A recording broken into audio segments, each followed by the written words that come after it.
Bueno, estamos de vuelta, 1 de la tarde, 9 minutos, y seguimos con esta jornada de entrevistas. Tenemos aquí en estudios a la abogada activista también de los derechos de la mujer y de la niñez, Suki Yar, con nosotros. Suki, gracias por acompañarnos. Sabemos que tienes agenda cargada, pero hay varios temas importantes.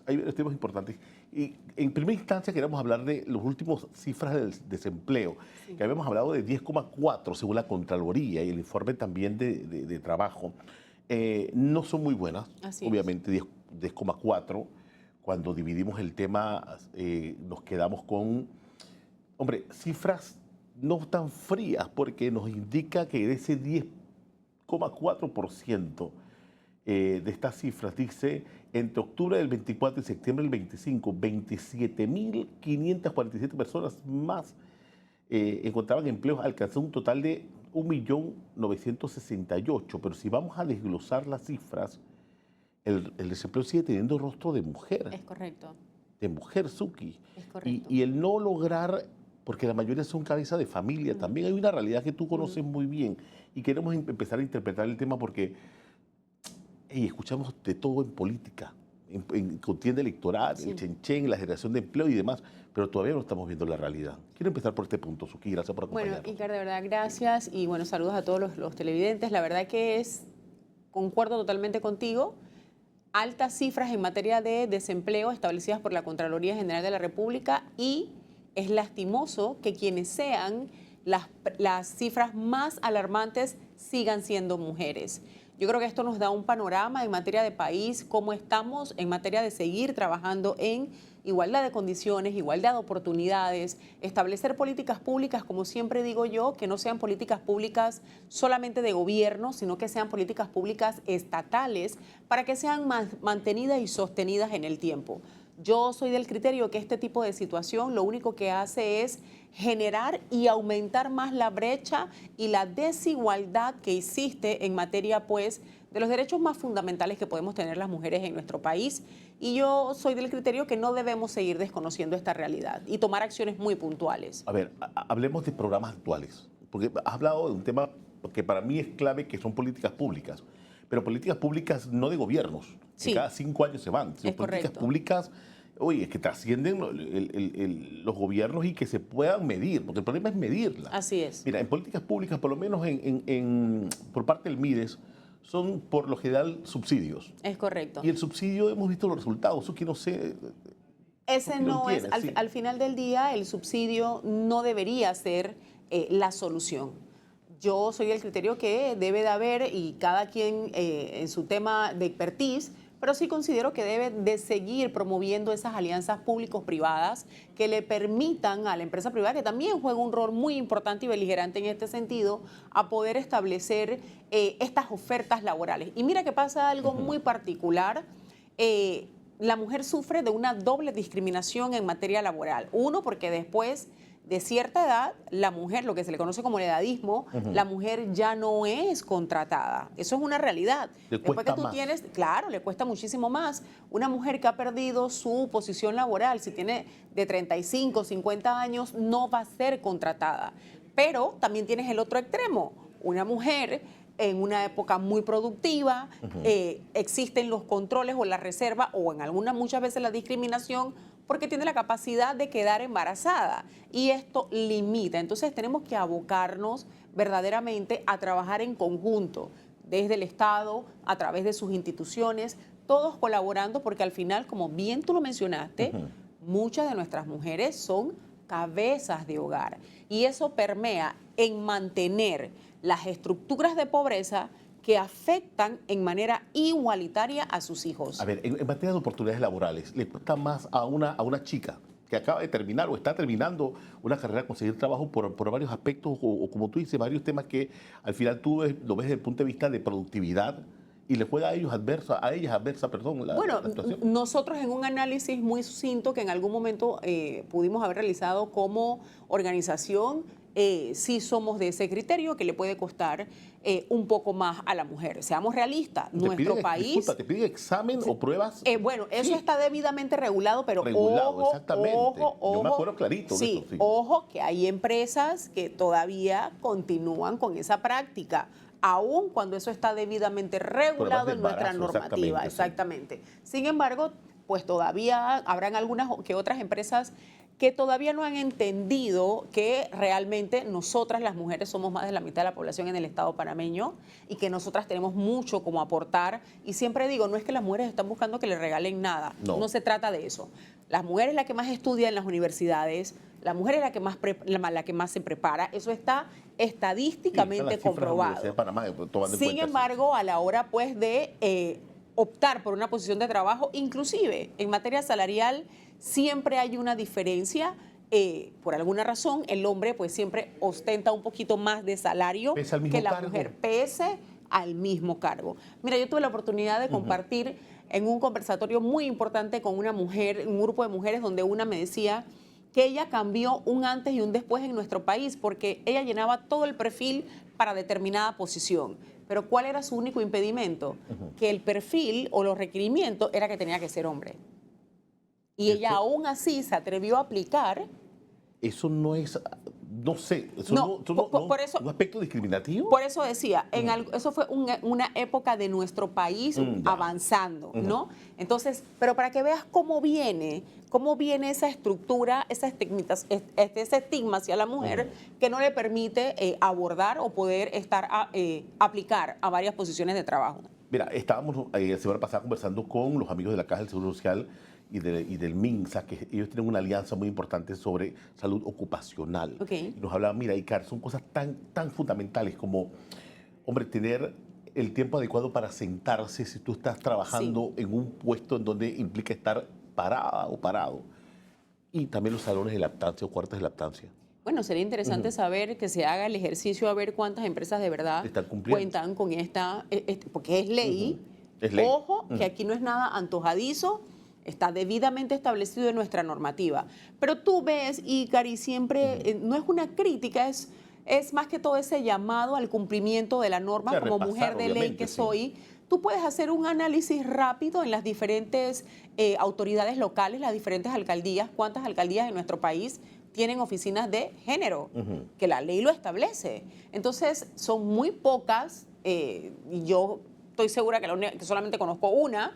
Sin embargo, es ahí donde tú ves que no se aplica lo que establece la normativa. Entonces, debemos empezar a trabajar desde esa premisa. Pero no es irónico, se aprueba la norma, la fotito y todo ahí en la asamblea y todo, y luego entonces la plata para aplicar la norma, porque este es otro recurso, y el otro, los instrumentos para supervisar que me las estén cumpliendo. Que de hecho, mira lo interesante, ahora que acabas de tocar el tema de la asamblea, vi un súper reportaje de la honorable diputada Walkiria Chandler, quien está embarazada, y ella decía que ni siquiera la Asamblea Nacional de Diputados tiene cuarto de lactancia. ¿Qué te parece? Un cuarto de lactancia. O sea, esos son los niveles que crea las leyes. Exactamente, que debemos nosotros analizar y empezar a corregir. Es lamentable que quienes sigan teniendo los porcentajes más altos de desempleo sean mujeres y jóvenes.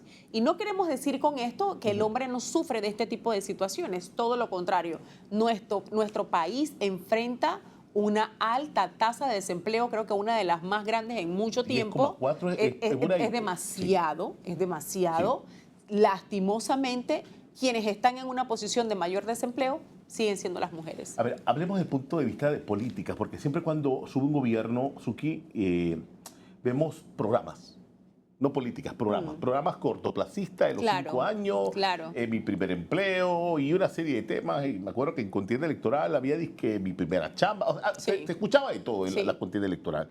¿Son estos lo que en verdad realmente necesita el país en materia de generación de empleos sostenibles e inclusive dignos? Porque hablan de empleos dignos con salarios dignos.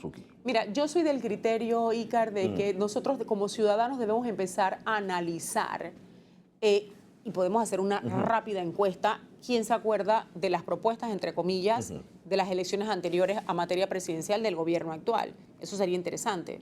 Nosotros debemos empezar a analizar que sean propuestas, que sean políticas públicas en función de gobierno abierto, porque si no estamos trabajando como país en función de gobierno abierto, en la ejecución de políticas públicas, no vamos hacia ningún lado. ¿Y por qué la necesidad? ¿Por qué la importancia? Primero, porque la política pública me lleva a mí a identificar un problema. Eso es lo primero. En ese sentido, el desempleo, a identificar por qué es el problema, dónde estamos fallando como país.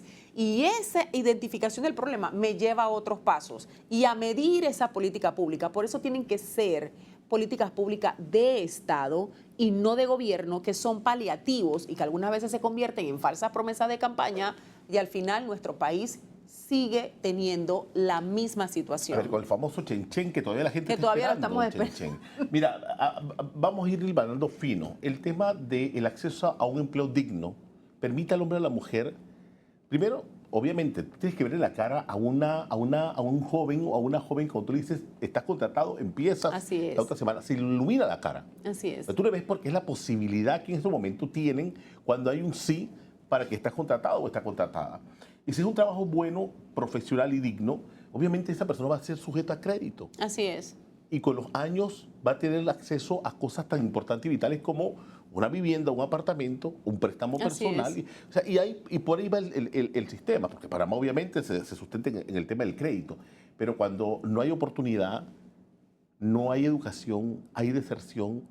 O sea, estamos viendo situaciones como la que estamos viendo. Mira, antes que te sentaras con nosotros fuera de cámara, te dije, estamos preocupados porque estamos recibiendo informes de un caso que está manejando ya CENIAF en el caso de Veraguas. Oh, sí, muy lamentable. Es una criatura de 9 meses. Mira, yo la verdad es que veo estos casos tan lamentables y a veces me aguanto decir algunas cosas porque, sabes, el criterio siempre que uno es populista. Pero al final y es no el se resultado trata de muchas situaciones. Así es, así es. Y sin embargo, no podemos por las muchas situaciones esconder la realidad. Sí.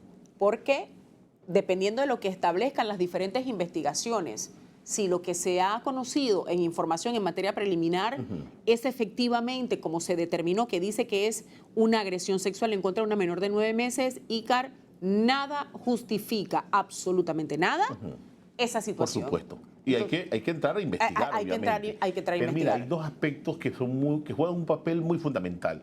La edad de los padres, 18 y 19, es lo que preliminarmente estamos recibiendo acá en España, y el lugar de la residencia, en la comarca 9. O sea, ya hay dos aspectos que marcan de salida lo vulnerable que es el sistema y lo vulnerable que está en este segmento de la sociedad. Mira, Ícar, yo de verdad que, y siempre lo hemos dicho, siempre hemos hecho ese cuestionamiento, ¿qué ocurre en las diferentes comarcas, los pueblos originarios, que pareciera que nuestras autoridades tienen temor de entrar, establecer instituciones, llevar programas que verdaderamente den resultado, y pareciera que esa es parte de la población que se ignora totalmente? Si hacemos un análisis en materia de estadísticas, que no me gusta hablar de números, porque siempre digo que los números son fríos, pero son necesarios, nosotros podemos ver el repunte que hay en materia de este tipo de delitos. Los más altos lugares lo ocupan estos sectores. Si eso te está indicando en estadísticas los niveles altos,